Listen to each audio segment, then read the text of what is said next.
This, son. We are now recording. Cools. Okay, so Tavon, we're gonna make a character. Hello there, kids. So, the first thing that we need to do is think of a theme for the character. What type of guy do you imagine playing? Okay, so yeah, theme. I was going to ask you about that. I didn't really kind of understand. I can help you and give you ideas. Yeah, that'd be great. I mean, because when you said theme, I thought like, what theme?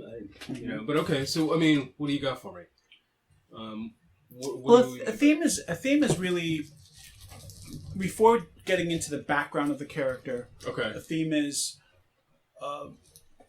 Before getting into the background details of the character and overall outline, you could think of it as what you do, what you believe in, what you are.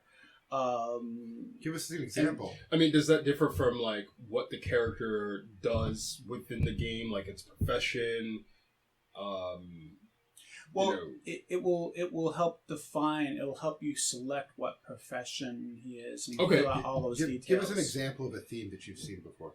Yeah. So an example of a theme would be an elven freedom fighter who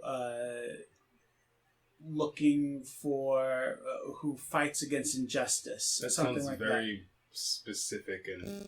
But it doesn't have to be that specific like that. I mean, an elven freedom fighter? Like okay. Like who's oppressing the elves? I mean, well, the elves are usually oppressing everybody else. In this game, the elves are oppressed.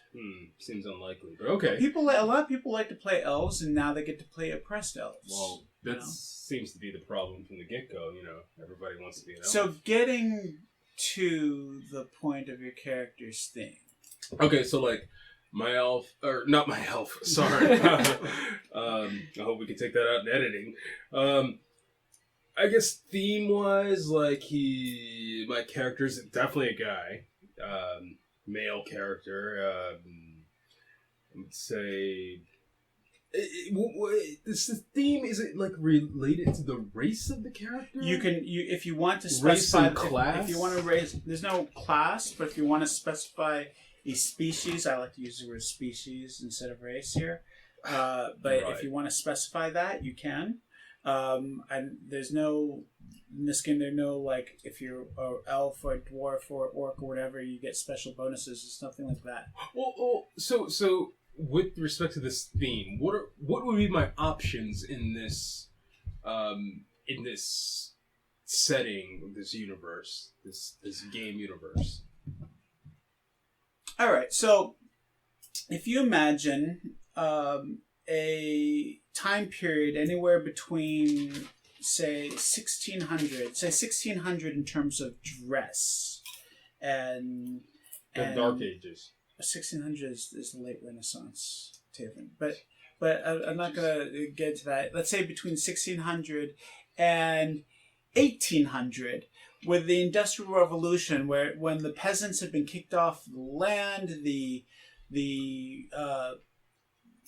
nobles are growing sheep and getting capital. They're exporting opium into China. They are there's a slave trade going across the Atlantic. If you can imagine, is this the early 1800s or like the late 1800s, like early Victorian era? Early 1800s. I do like the Victorian era. And so within this, but at the same time, you could also think of like a science fiction story or a more modern story. You could be an investigator, you could be a guard, you could be a soldier, you could be a noble, you could be a terrorist. I'm not suggesting that. I'm just saying you could have existed for a long time. So. Right. All right. Fair enough. In any sort of. So we're like how to say, like Industrial Revolution era kind of mixed with what I mean. Mixed with magic. Just magic, or I mean like, so magic that's so advanced that it seems like technology. Right. Okay. All right. That sounds. All right, interesting. Okay, I got it. So if you, how about this? Do you want to be like a real man of action, a man of magic and casting spells? Do you want to be a guy who does none of that? Do you want to be a thiefy guy? I wouldn't be a leader? man who, as I am now. Yes, you are a man. Who needs to be found. You know, like people seek me out. You know, for information. They seek you out. Yeah, you know, for information and let's say because they need things. I'm a guy who can get people things. So you're like a fixer. Let's say I'm a trader in commodities. A fixer and a merchant. Are you like one of the what do you call it? Guys who like buy and sell stolen stuff. What do they call it? A fence. Do you want to be a fence? I'm not a fencer. I'm a guy who trades in maybe rare commodities and various curios and such. Okay, so like a curio store owner. Yes, a man who deals in antiquities. And, all right, and a little bit like you could be someone who also finds rare magic items or rare antiquities and finds the customers. Okay, yeah, that's what I want. Okay, that's good. So how do we phrase that into a theme? How about we just write that person. I'm a man who trades in rare things. I like that. It's simple. It's easy. Finds and trades rare things, because we want you to be someone who goes out and can find it and finds and trade in rarities. Okay, that's excellent. Now, next step is to create what are called lore sheets. A lore sheet is like a piece of background of your character that can talk about things that your character can do, talk about things that your character knows.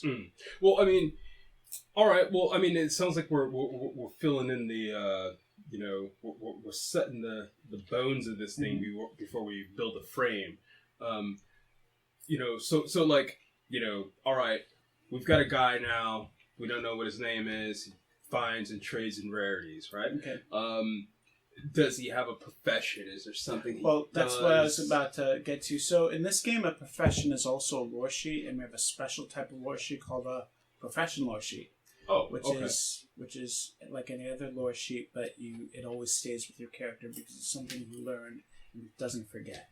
Okay. So we have like certain professions that I have listed out, but that's all just advice. We can create does this world have circuses? Yes. I didn't write that in the settings, but there's no reason why you can't. I mean, because that was a big thing, people needed entertainment. But would a circus be part of your professional background, or would it be part of just? It could be both. Background? I'm just saying it could be both. I could I could be, Piddles, the clown. But he's got acrobatic skills, and I prefer that you don't play a clown. He's good at disguises. No one sees a clown coming, really. How about we create a profession lore sheet, which is and focus on the main things that you do, and then we'll create another lore sheet after that with some of your history and experience for your fetishes. Well, I've got a few professions in mind, and I don't know if I can run through them with you, or maybe should I just pick one? You could tell me. It's free form. You can you define it as you want. Ooh, free form jazz makes me want to eat glass. So I had a few things down, and I'm not sure where I can take this. Is this PG? Are we doing Disney here? Disney is G. I think this is PG-13. You know what? Until my kids get home, you could consider this R-rated. It's fine.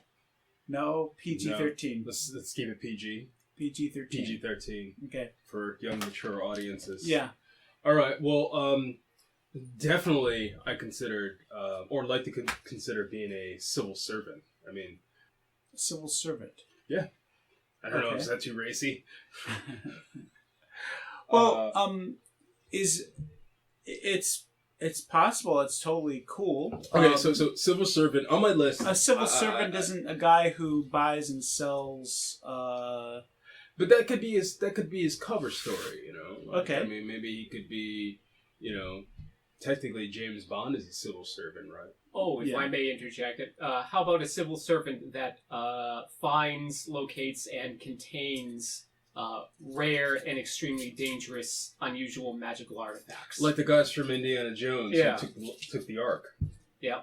Or for example, the SCP Foundation. I'm not sure if you're familiar with that. It's like this creative writing thing on the internet where it's like creepy copy pasta, basically. SCP. I don't know about. Do not you guys have the internet? SCP. We don't have the internet. I'm only allowed 1 hour a day, Okay. so you know. But yeah, but in this specific setting where you know the rational magic, but maybe there are objects and artifacts that are outside the bounds of rationality that need to be collected and contained. All right. Don't you have Manifest Defense Force in this Yes. setting? So we have. Hold on. I mean, because I got this list that. All right, let's or at see. least Let's some ideas. go through your ideas first. Yeah. You know. Circus worker, not necessarily clown, but I work in a circus. Okay. I just don't want you to pick clown, but go on. Look, clowns are underrated, man. Go on. Please. All right. Anyway, We all float down here.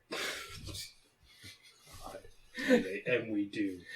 I want to say customs officer. Okay, but that sort of falls under civil servant too. I guess it'd be a but it's good to narrow it down. Okay. Go on. Customs servant, that's interesting. Like, as in, you check objects and contraband that comes in and out, like a border customs. Yeah, like a border customs. You know, because apparently there's would there be like travel between this wherever this setting is and other settings? Sure. Like, are there borders and such? Yeah, it's a world, so there could be many things. Okay, cool. Well, I'm getting a better idea of Uh-huh. what this world is now. Mhm. Filling it out. Pawnbroker? Is that a thing? That could be a thing. I didn't write in the settings, but sure, if you want it to be a thing, it could be a thing. Okay, we're gonna pause a second while wife and kids come in, and we'll continue the conversation in just a sec. All right, so still on my list here, I've got a watchmaker. That could be cool too, because a watchmaker is someone in the setting. If he can be someone who takes care of not just watches but magical artifacts and so forth, a magical item creator. Well, I like the idea of a watchmaker. It's it's a people need timepieces, and I think that it's an uninteresting enough character that it could be interesting in a sense where they're kind of under the radar, right? They can probably move in and out of certain circles without being noticed very much. Could watchmaker be his sort of like secret job, and he has a other job? Or let's say like I'm a watchmaker and maybe a weaponsmith, because they kind of fit hand in hand. Okay. Would the weaponsmith part be a secret thing, or a? It could be part of the trade, like as this person, and as many watchmakers are. It's it's part of a family, profession. It's a lineage. There's tinkering and putting things together, taking things apart. Are these watches built with magic? They certainly could be.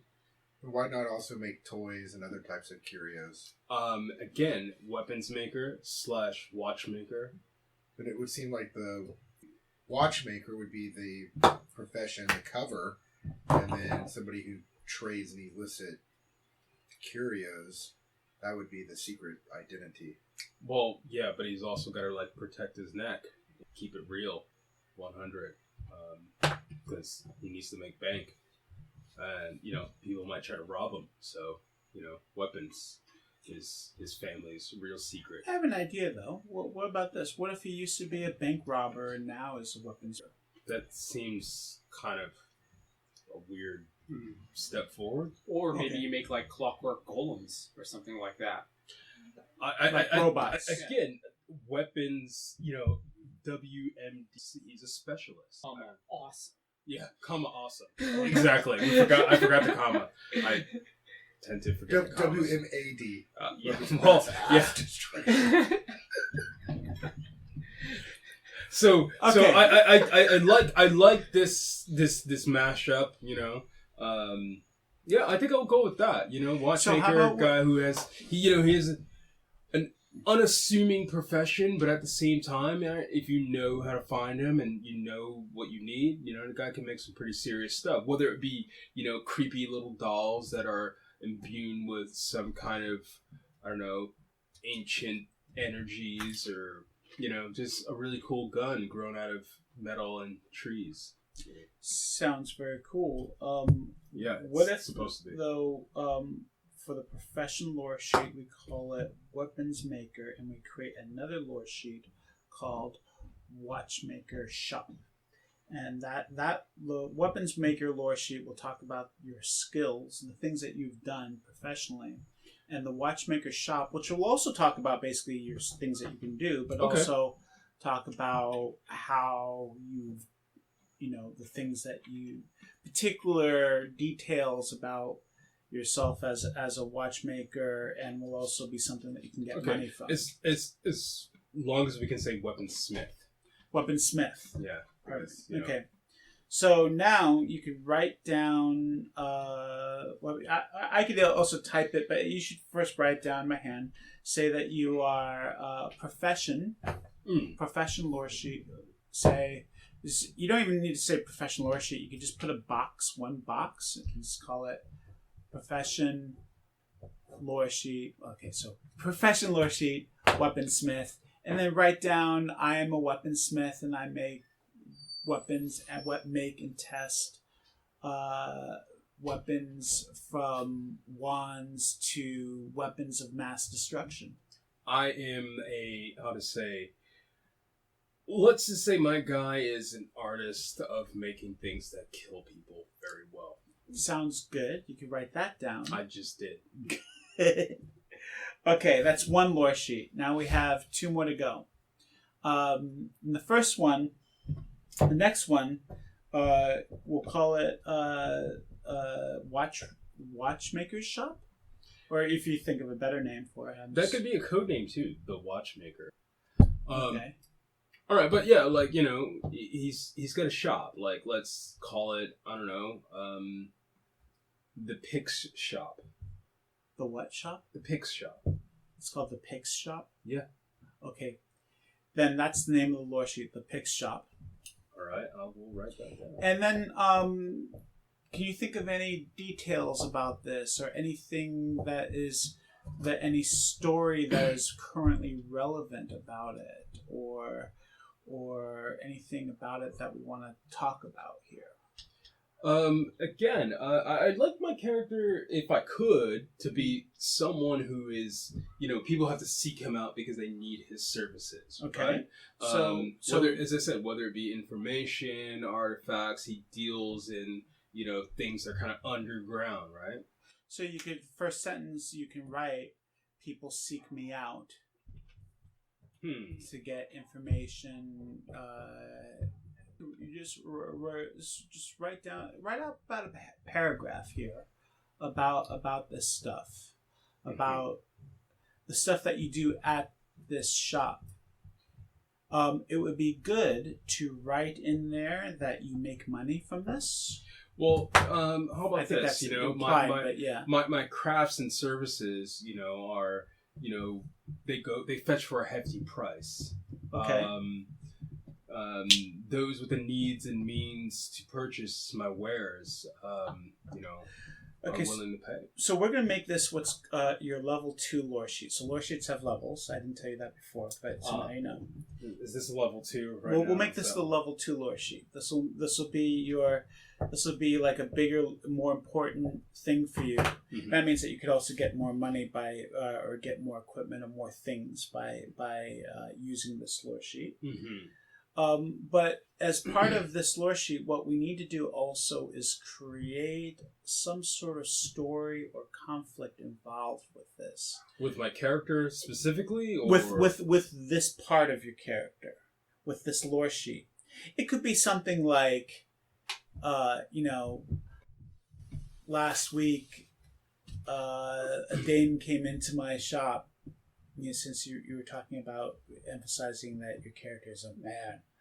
He is a man. I'm saying a dame came into your shop, and dames come to my shop all the time, but one just asked for something very special that you have to get. She asked for something special, and I think it was a setup.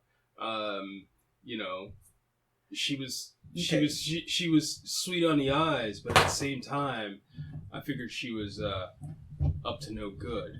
So you need to write that down. Jazz and quiet rain in the background for this monologue. Right.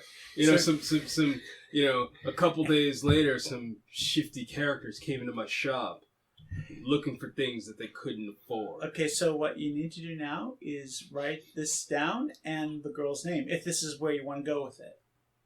I think I will. As I said, some shifty characters came into my shop looking for things that they can't afford. Okay. But they got more than. Okay. So, because we are recording this, what I'd like you to do is write this down a little bit later. We're gonna skip ahead to just some other parts. Okay. But before we're done with your character creation, we need to write all that down. Okay. Sure. Okay. There is a stenographer in the room, so I'm getting all this. Okay. So, next thing we need to do. The next thing we need to do is assign your talent. So on your character sheet, there are 4 talents: aggress, finesse, vision, and will. And aggress is sort of like your strength and your ability to use very traditional weapons and military weapons. I don't particularly see it as being very important for this type of character. It could be. Finesse, which may be more important, is more like for fencing weapons and being stealthy. Well, any guy who's dealing with weapons probably needs to have some finesse. Well, okay, so there are weapons that are fencing weapons, there are weapons that are military weapons, and then there are like shooting weapons. And right. This guy may be just like a guy who just shoots people with shooting weapons. Shooting people is fun. And that would be envision. I mean, not really. I mean, only when people need to be that shot. That would be your envision, your ability to perceive, and your general wit. Okay, so in this... the character sheet says shooting comes under finesse. That was a mistake which you in the character sheet which you have. Thank you very much. So as I was saying, thank you, Damon. Okay, next. So as I was saying, but finesse may be good because you maybe need to be stealthy sometimes. Or he just needs to know how to use his weapons. And with super awesome skill and look cool while he's doing it. So you could do something like put 1 in aggress and 1 in will. Well, are you a persuasive guy? Are you a guy with a lot of willpower? He's got a lot of swag. I mean, no one really gets this guy off the course that he sets himself on. So, can I? What's the allotted? How to say? 0 is the minimum and 4 is the maximum. 0 is the minimum, and how many points? I have total 8 points to allocate towards these 4. Correct. Skill sets. Correct. All right. I'm gonna go with 1 for aggress then, and I'm gonna skip down to will, influencing. I guess, influencing in I'm gonna say will. Mm-hmm. I'm gonna put a 2. Mm-hmm. Sounds good. There's 5 left over.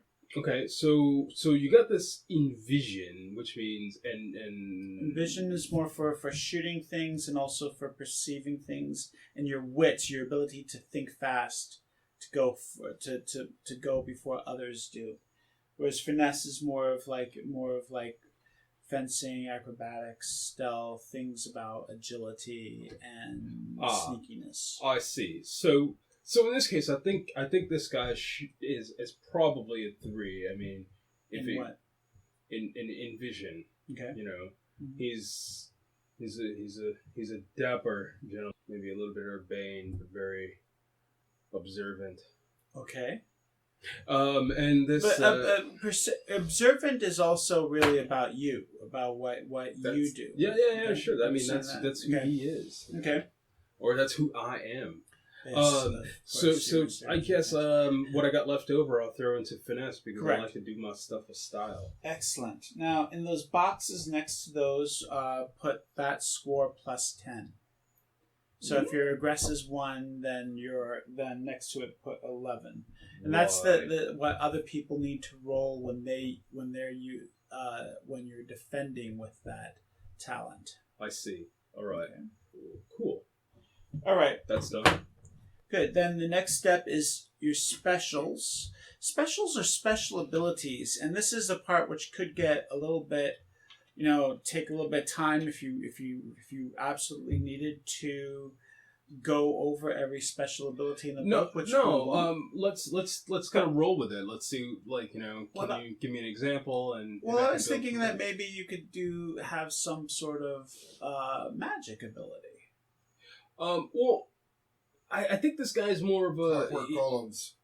I think this guy knows. He knows about magic. He can utilize it, but he can't wield it You can program golems. Yeah, I think I mean, this guy can make use of the artifacts that he acquires. He keeps some for himself.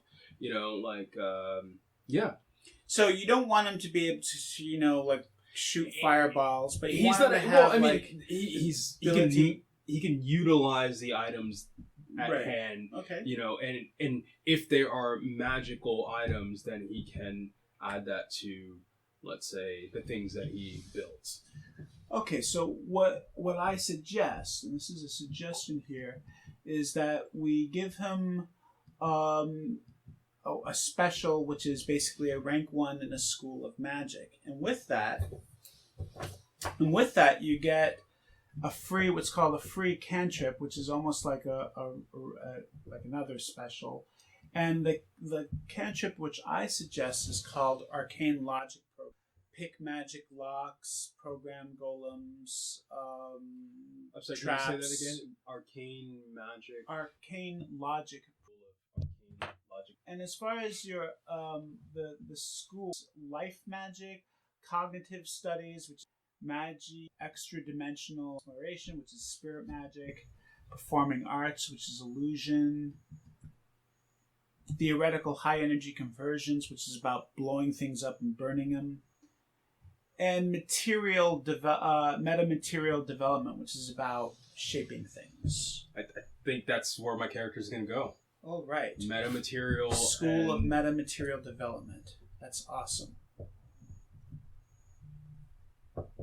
Now, all magic schools have the ability to use magic to attack and do things, but the magic, what you could do with these is very free form. So we'll get to that. Well, I would like my guy to be somewhat of a savant. Like they say, his hands are divine. His artistry and magic of which he can manipulate the materials at his disposal. Borders on. I don't know. What did I say? Genius. We'll look back on the tape to remember what you said there. Oh, was that too much? Was that too much for the mic? Yeah. So moving on. Where was it? Okay, operators. Moving on. We're almost done. Sounds amazing. The last things that we need are just a few What? His hand hurts. Oh, we have the last things that we have are a few things on the character sheet. You want to write down your hit points, which will be 9. It's your aggress plus 8. So, and you're using an older character sheet, so just write down 9 HP somewhere. Your intrinsic mana, which is your will plus your envision. What's your will plus envision? That would be 25. No, that's not. Or 5. Okay, so write down 5. Write down mana 5. And there's another part called block, which really has to do with your armor and your weapons. And we'll talk about your armor and weapons some other time. Let's get back to lore sheets real quick. Can we get an intermission? Absolutely, I will do intermission. Can I borrow somebody's Coming back to recording now. Okay. Going back to the lore sheets, you have you're gonna finish up your level 2 lore sheet, and you've created your profession lore sheet. You can create one more level 1 lore sheet, but yes. Oh, is there an extra sheet, or to write this stuff on? Or can you write on the back of your paper for now? You need to. Normally, this would be on a separate piece of paper, and I would have it. But there's the whole I say global warming and everything. So yes, we're environmental here. So there are this level 1 lore sheet. It could be just another story or something that some other connection that a character has. It could be. Can I do this? Because I'm having fun with this right now. So my guy, weapons master as he is, he actually comes from, let's say he's human, but he does have bloodlines that tie back to the dwarves. Okay. And how is this? Where is this come in? Why is this relevant? Because it just makes him more awesome. Okay. He's not like full dwarf. He's a normal. Does he have long lost dwarf relatives that he's looking for, or some dwarf heritage they want to protect? There's how to say, he comes from an established family per se, or at least a family with an old name, and not only does it add to his mystique, but I think he can tap into some of that, ancient bloodline type. How to say, magic, which is probably why he's good at making the things that he makes. Well, he doesn't have special powers from this. This won't give a special power, but he's an artist. Okay, dwarven bloodline. Right. Write down. Oh, okay. Dwarven bloodline, and we're gonna develop that. Assuming this is something that you want. I can't force you to take any lore sheet. No. I'm doing this. I'm going with it. Okay. I'm I'm saying that also for the recording so that people know. I can't force you to take any lore sheet. You can't force me to do anything. I can veto your ideas, but I can't force you to take a lore sheet. So we have a 2/3 majority. Can we override your veto? I think we can. So moving forward. Okay, so that's a lore sheet, your dwarven bloodlines, and what we need to do with that in a bit is also develop out. Let's just say he's got ties to things that let's just say normal humans aren't into. So he's got his foot in a few different. Okay, but what we need to do is also create sort of like an action item within this, sort of like. Something that is resolvable. You mean his motivation? Well, does he something that this inspires him to do, or something, or someone else wants to do something to him because of this. We'll come back to that. Yeah, let's come back to that. Okay. I got a question. Yes. So, can a lore sheet be more of like this kind of character description. For example, lore sheet Casanova. My character is irresistible to the opposite sex, and so I could tap that lore sheet in that kind of related social situation to. Not really, Not because really? Okay. because it could give you a bonus to rolls in that type of social situation because you have a skill. Right. But when you're tapping it, you're using resource that is logically limited, not logically limited in the story, like the goodwill of someone that you're borrowing money from, or money from a weapons shop. Or All right, something. that's a little bit more clear. Thank you. Okay, Tavon, last thing. I'm going to offer you an extra free lore sheet so that you will have one more lore sheet. So that total of 3. Including the profession lore sheet, that's 4. Actually. What? So I'm going to give this to you. I'm offering it to you for free. You don't have to take it. Thank you. And I'm going to give you a lore sheet that's related to a section of the city that you're going to be in. Okay. If you want. So let me tell you the type of section. This could be the bad side. It could be the university district. What do you mean by the bad side? It's called Riverside District. It's where the slums are. Is it like River City Ransom or is it like East Berlin? I don't know what East Berlin is like. And what was the first one you said? River City Ransom, where you can beat people up and they turn into coins. Yeah. No, Oh, it's not okay. like that. Well, you gotta. I don't know how East Berlin came into that either, but it could be Riverside, which is like the working class and poor area. It's not the absolute slummiest part of town. It's funny how they always put, Moving on, certain before people you in finish certain that, places. before you even finish that, it could be contacts and knowledge of the rich side of town. Look, which is called High Side. Can I say that, like, I would like my guy, he's not poor, he's got a family name, he's up there with, like, the Bruce Waynes, and he's not like a Clark's friend. So like, but he's modest, like he's got a small shop, he runs his business, he runs it well. Okay. So how about this? Think about where the shop is. Is it in the really expensive part? Is it in the university part? I think it would be in an expensive part. I mean, like, it's not big, but as I said, it's modest, but it's in a respected place. It's accessible to anybody who can afford his services. Okay, then we're gonna go with a high side contact lore sheet if you want, which I'll offer for free. The benefit of having it for free is, besides you can use it, also helps your character get more experience points and using what do for other free? things. The lore sheets. Well, you will get it for free.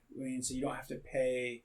You only get 2 lore sheets and a professional lore sheet, but I'm offering you one for free if you take it. And this one is called High Side Contact. It is a description of the high side part of the city. And in addition to that, the way it's written now, I know someone, Lamrin Loafer, owns an art gallery where she peddles fake elf trinkets to the city's wealthier citizens. We have a you scratch my back, I scratch your kind of relationship. I'll even allow you to change this a little bit if you want, but the idea is that you have this contact and you have knowledge of this part of the city. She seems like a good contact. I mean, I think my character could know her for a while, kind of thing. Great. They've had maybe an on and off again relationship, but nothing too serious to call it like commitment. Sometimes her customers come to me and ask me to verify the stuff that she's peddled to them, and I usually throw it back at them and say, "Yeah, this is crap. You should have came to me in the first place." Very good, Tavon. So, and your character has to have a name. Actually, you know what? I have a name in mind. Okay. So, I mean, cool, suave, debonair, the kind of guy that this dude is, with the, again, family lineage that goes back and back, and he's not, he doesn't go play golf or anything, because I don't think that exists in this world. But let's just say that, he's well-to-do, at least.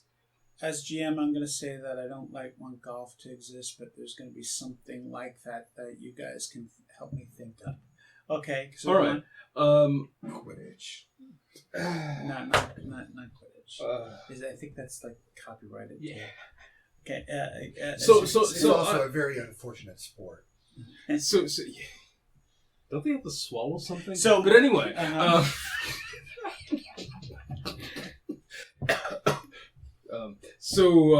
You have to cut all that out, right? Go on. I'm gonna go with the family name Pix or Von Pix. He doesn't actually put it on the the marquee of a shop or anything like that. But let's call him Louis. Louis Sterling Pix. Okay, Louis Sterling Pix. Von Pix. Sometimes. Louis Sterling Von Pix. Yeah. Very good. Okay, we have a character. Boom. You're gonna give you this lore sheet, the high side contact to attach to the back of the character sheet in just a bit, and we are done with character creation. That was fun. I had a great time. Okay, great. Thank you.